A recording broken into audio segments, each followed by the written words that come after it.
문재인 정부가 정권을 끌고 가는 모양을 보면요, 타계민 등이 외관적으로는 한마디로 국민 감성 코드, 협치, 소통, 소탈 등으로 대중에게 어필하고, 다른 한편으로는 위기에 몰릴 때 그 위기를 더 강한 끈을 터뜨려서 덮어버리고, 더 나아가서 위기를 해결하기 위해서 마치 양보를 하지 않는데 양보하는 듯한 모양을 이렇게 보임으로써 대중적으로 좀 시선을 헷갈리게 하고, 이런 부분에서 과거보다 훨씬 업그레이드 됐다라는 부분, 즉 노무현 정권보다 업그레이드 됐다라는 부분은 분명한 것 같습니다. 특히 이명박 정부나 박근혜 정부, 특히 박근혜 정부에서 그런 대응을 잘하지 못해서 작은 건에도 굉장히 흔들렸는데요. 정치공학적인 테크닉 하나만큼은 거의 아주 달인의 경지에 이르고 있다, 저는 그렇게 봅니다. 문재인 정부는 미국에 가서 남북관계 주도 운전석 티켓을 사왔지만은 G20에 가서 베를린 선언을 해서 분위기를 띄우려 했는데, 자, 가자마자 가기 직전에 북한이 ICBM을 발사해서 운전석 티켓이 무효가 되고, 지난주에 뭐가 나왔습니까? 미국에서부터 수요일쯤입니까? FTA 재협상을 요구하는 문건이 날라왔습니다. 또 추가적으로 환율 조작 이야기도 나오고 있습니다. 그러니까 실컷 비싸게 주고 운전석 티켓을 사서 제대로 써보지도 못하고 FTA니 환율 조작이니 이런 이야기만 듣게 되었다. 국내적으로는 장관 임명이 난항에 빠지면서 이 한마디로 장관 임명이나 추경, 정부 조직법 통과 등 국회 관련 일정도 코너에 몰렸습니다. 이 속에서 국민의당 수사 카드를 가지고 문준영 제보 조작 밀어붙였지만 이 과정에서 추미애 대표의 머리를 쳐야 된다라는 삑사리가 나면서 더 시끄러워졌습니다. 야당이 똘똘 뭉쳐서 저항을 하기 시작했습니다. 그래서 지난주에 조대엽을 날리고 송영무는 이렇게 시켜주면서 한마디로 이 야당 국민의당에 가서 비서실장이 사과하는 모양새도 보였습니다. 자, 그럼에도 불구하고 지지율은 이제 조금씩 빠지려고 하는 낌새도 보였고, 한수원 관련 원전 중단, 또 더 나아가서 최저임금 인상, 이런 부분을 둘러싸고 외고와 자사고 폐지 등을 둘러싸고 사회 곳곳에서 저항이 거세지고 있었습니다. 자, 이런 국면에서 지난주 초에 면세점 문제가 터졌고, 또 더 나아가서 이 정유라의 갑작스러운 정원 번복이 있었고, 또 김상조 공정거래위원장이 지금 이재용 재판에 가서 정언을 했고, 현직 장관급이 정언하는 게 쉽지가 않지요.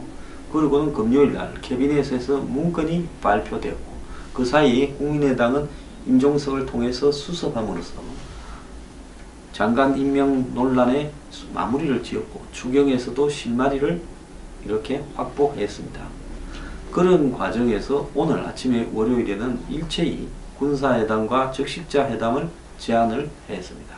남북관계도 또 이렇게 실마리를 열고 있고, 그런 과정에 지난 금요일에는 카이 수사를 통해서 지금 지난 박근혜 정부의 핵심을 겨냥하고 나섰습니다. 자, 이번에 나온 청와대 캐비넷 문건과 면세점 의혹과 그리고 카이 수사, 이것이 전부 일련에 누가 제일 곤란한 부분이겠습니까? 박근혜 정권과 거기에 있었던 박근혜 전 대통령, 그리고 거기에 핵심 실세라는 3인방과 친박 핵심 실세를 겨냥한 것이 이 내용입니다. 이렇다면 이 문재인 정부가 적폐청산과 국정농단 사건 재판 과정에서 자신들이 이 과정의 흐름을 주도하겠다라는 일종의 의지를 내보인 부분이고, 자신들의 지지 국민들에게는 문재인 정부가 과거 정권을 확실히 뒤집는구나 하는 모습을 보여주는 계기로 작용을 할 수 있겠죠. 지난번에 정유라가 재판에 가서 삼성에서 사준 말이다 해서 그 말이 뇌물이다라는 뉘앙스로, 삼성의 지원이 사실상 자신에 향한 뇌물이라는 뉘앙스로 진술을 해서 큰 파장을 일으켰습니다. 또 김상조 공정위원장이 그 다음날 재판에 가서 시민 자격이라면서 휴가를 내고 정언을 했는데, 이 매우 장관급 인사로는 이례적인 출석이고 관용차 대신에 개인 차량을 운전하고 가는 모습까지 보였습니다. 삼성물산과 제일모직의 합병은 삼성의 미래전략실이 기획한 승계 시나리오 중에 하나다. 즉 삼성이 이야기하는 것처럼 일상적인 자기 회사의 어떤 과정이 아니라 이재용 승계하고 관련 있다고 이야기를 했습니다. 3년 전에 이건희 회장이 쓰러진 후에 승계 작업이 급하다라는 이야기를 들었다고 정언을 했습니다. 자, 그러면서 그는 삼성의 의사결정은 외형적으로는 계열사 이사회와 주총에서 정해지는 것처럼 보이지만 실제는 미래전략실에서 모든 것을 결정하고 책임은 지지 않는다. 그래서 커튼 뒤에 숨어있는 조직이다. 비판을 받는다면서 이건희 회장이 건재할 때는 이학수 회장 중심의 참모 조직이 중요한 의사결정을 하고 이 회장의 최종 승인을 받았다고 하는데, 이재용 부회장 시대에는 이재용 부회장과 최지성 전 부회장, 장충기 전 사장, 김종중 전 사장 등 4명이 회의를 해서 결정한다고 김 전 사장한테 들었다라고 이야기를 했습니다. 그러면서 그는 삼성의 경영권 승계가 완성되려면 경영 능력을 평가받는 과정이 필요한데 이에 비해 이 회장은 그런 기회가 부족했다. 그러면서 자기가 시민단체 시절 삼성 경영진에서 기밀을 들었는데 삼성의 CFO, 즉 최고 재무 책임자였던 김종중 전 사장이 대화 파트너였다. 김 전 사장은 에버랜드와 제일모직의 합병, 삼성물산과 제일모직의 합병 등 그룹 최고위층의 결정사항이 이사회 등을 통해 외부에 알려지기 전에 내게 알려주고 의견을 물었다면서 내가 놀라서 뭘 믿고 나한테 이런 걸 알려주느냐 라고 이야기를 했습니다. 그래서 이날 김상조가 정언한 내용의 핵심은요, 삼성 내부에서의 이야기인데 결국 삼성물산과 제일모직의 합병은 경영권 승계와 관계 있는 미래전략실의 시나리오에 따라서 진행된 부분이고, 결국 박근혜 정권이 이걸 반대했으면 되지 않았을 건데 이걸 찬성해 줌으로써 도왔다라고 했습니다. 내용상으로 보면 치명타라고 볼 수 있죠. 지난 7월 10일에 이 일과 관련해서, 삼성과 관련해서는 아니지만 어쨌든 박근혜 최순실에게는 또 다른 정권의, 지난 정권의 핵심 실세에게는 매우 불리할 수 있는 면세점 비리 의혹이 터져 나왔고, 지난 13일에 정부 측의 관련 인사가 면세점 비리 의혹과 관련해서 재판에서 청와대에서 롯데하고 SK가 탈락하자 면세점 수를 늘려라고 하는 지시를 했다고 진술을 했습니다. 자, 정유라가 이 당시 깜짝 10일날 깜짝 출석을 해서 마치 삼성의 성마 지원이 뇌물이라는 투로 삼성에 불리한 정언을 했고, 정유라의 변호인들은 보쌈 정언이라고 비판을 했습니다. 그런데 14일 날에는 김상조가 이재용 재판에 출석해서 이런 이야기를 했고, 이날 오후에는 청와대가 캐비넷에 삼성 관련 문건을 공개를 했습니다. 당일날 아침에는 카이 수사가 또 시작이 되었습니다. 자, 카이에도 과거 이 삼성 테크인이라는 회사가 중요하게 납품을 했고 또 삼성의 지분이 있었습니다. 카이 지분을 보유하던 하나 테크인, 즉 구 삼성 테크인이 지난 정권에서 방산업체 2개를 하나로 넘겼습니다. 자, 자, 그리고 하나회에서 카이를 인수하려고 한다, 민영화하려고 한다는 이야기가 끊이지 않았고, 또 하나회에 대해서는 면세점 비리 의혹에서 또 하나의 면세점 허가가 떨어진 부분에 대해서 자료가 조작되었다라는 의혹도 제기가 되었습니다. 자, 이런의 일련 과정을 보면요. 그러면 문재인 정부가, 제가 문재인 정부가 등장하기 전에 대선 과정에서 삼성에 대한 입장이 뭐냐 이야기를 했고, 그 이후에 삼성을 제대로 처벌할 수 있겠느냐, 심지어 8월 달에 재판이 되면 이재용 부회장은 뇌물죄가 무죄가 되면서 석방이 된다라는 이야기도 바다하다라는 말을 했습니다.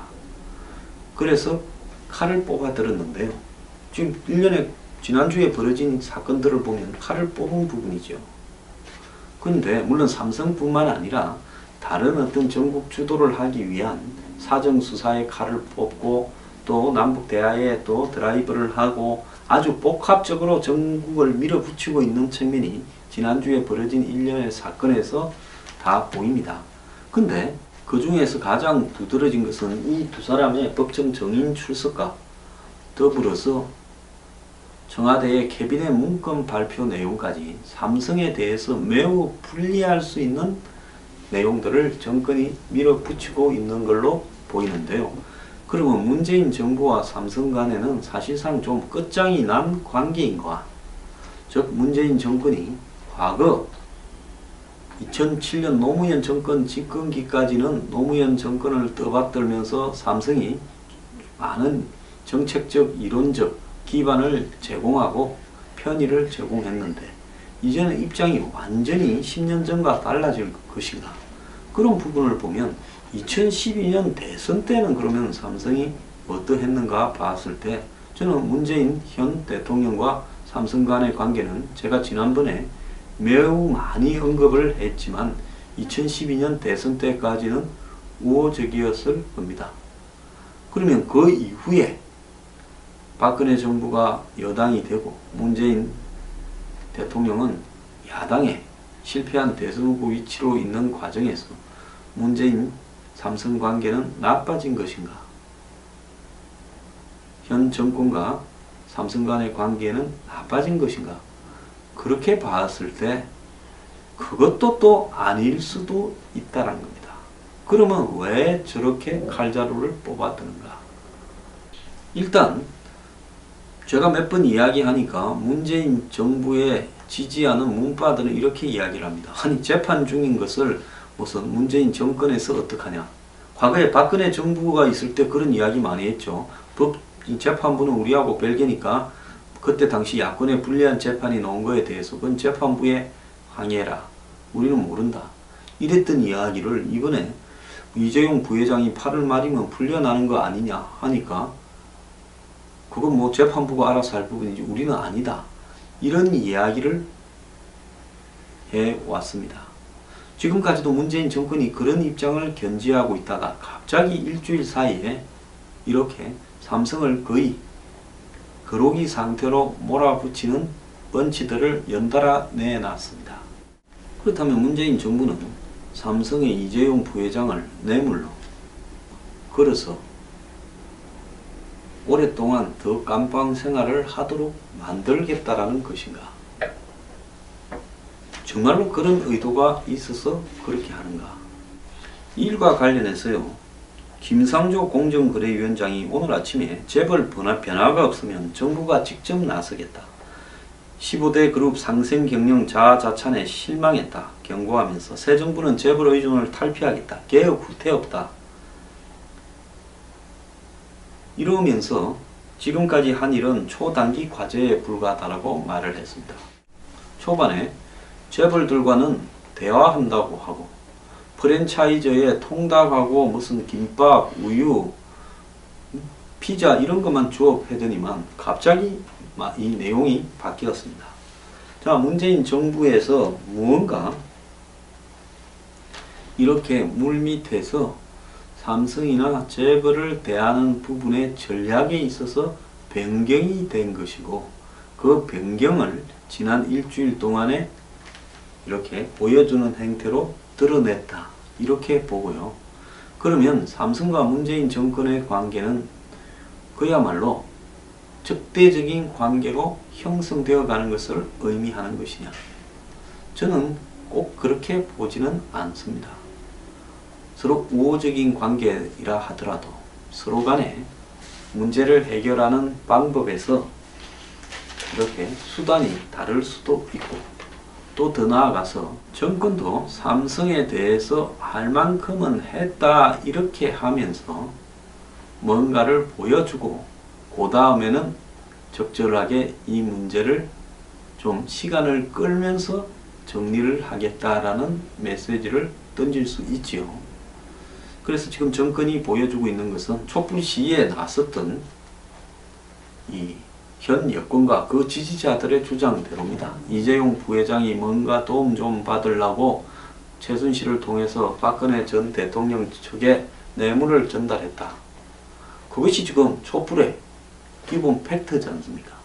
그런데 이재용 부회장이 그간에 좀 내버려 두는 것 같았어요. 저는 정권이 왜 저럴까? 나중에 이재용 부회장이 빠져나가게 되면 정권에 어마어마한 비판이 돌아갈 건데 그걸 어떻게 감당하려고 저럴까? 그래서 제가 지난 금요일날 이 문재인 정권을 갖다가 이렇게 향배를 시험하는 부분은 리트머스 시험지로서 몇 가지 요인이 있는데 그 부분 중에 핵심이 이재용에 대해서 어떻게 대처하는 거다라고 이야기를 하지 않았습니까? 그래서 갑자기 돌변한 태도를 보이면서 두들겨 잡아서 뇌물죄로 걸어놓으려고 하는 모양새를 보이고 있습니다. 이것은 뭔가 이재용의 석방이 정권으로서는 치명타가 될 수 있다고 보거나 명분이나 논리적으로요. 그럼 이재용까지 석방되고 나면 아무것도 아닌 일로 박근혜와 최순실을 집어넣어서 또 탄핵시켜서 이 사태까지 끌고 왔냐 이렇게 비판에 놓이지 않겠습니까? 그 부분을 우려했을 수도 있고요. 그렇다면 이 박근혜 전 대통령을 지지하거나 지금 자유한국당이나 이런 이 골수 보수들의 저항을 초래할 수 있는 요인을 만들 수 있다. 그런 위기감을 느꼈을 수도 있고, 또 다른 한편으로는 적어도 정권은 삼성의 이재용 부분에 대해서 처벌하고자 하는 노력을 다 했는데 재판부가 그렇게 해서 우리는 할 만큼은 했다. 우리 보고 뭐라고 하지 마라. 라고 이야기를 하는 명분을 획득하는 부분일 수도 있고, 안 그러면 절충으로서 그렇게 빨리 석방은 안 된다. 1심에서는 좀 뒤집어 써라. 그리고 2, 3심이 남아 있어서 그때 깜빵 생활 조금 더 하고 그때 우리가 상황이 좋으면 잘 처리해 줄게. 이럴 수도 있고, 안 그러면 정권과 삼성 간에 뭔가 해결되지 못한 부분이 있어서 그럴 수도 있고 그렇습니다. 이런 말을 참 하기가 조심스럽습니다. 자, 어쨌거나 정권이 갑자기 터낸 것은 분명한 것 같고요. 삼성에 대한 입장이요. 그것은 자기 정권의 지금 향배와 관련해서 8월 말쯤 이재용 부회장이 뇌물죄가 무죄가 되고, 그래서 최순실과 박근혜 전 대통령에게도 뇌물죄가 사라졌을 경우를 감당하기는 좀 어려웠을 거다. 그래서 지금 이 부분에 대한 공세가 전면으로 나오고, 또 추가적으로 면세점 수사, 카이 수사가 진행되고 있는데, 이 면세점 수사와 카이 수사에서 지금까지 구속되지 않았던 문고리 3인방이나 박근혜 정권의 핵심 역할을 했던 이 한국당 의원 실력자 중에서 걸릴 사람들이 나올 거라고 저는 보고 있습니다. 자, 참 문재인 정권 매일 앉아서 이 수싸움을 하는데 이 머리를 골몰하고 있는데요. 이것이 나름대로는 테크니션적인 측면에서 봤을 때는 탁월하기도 하는데요. 과연 이것만 가지고 정권을 끌어갈 수 있겠는가 하는 생각은 듭니다.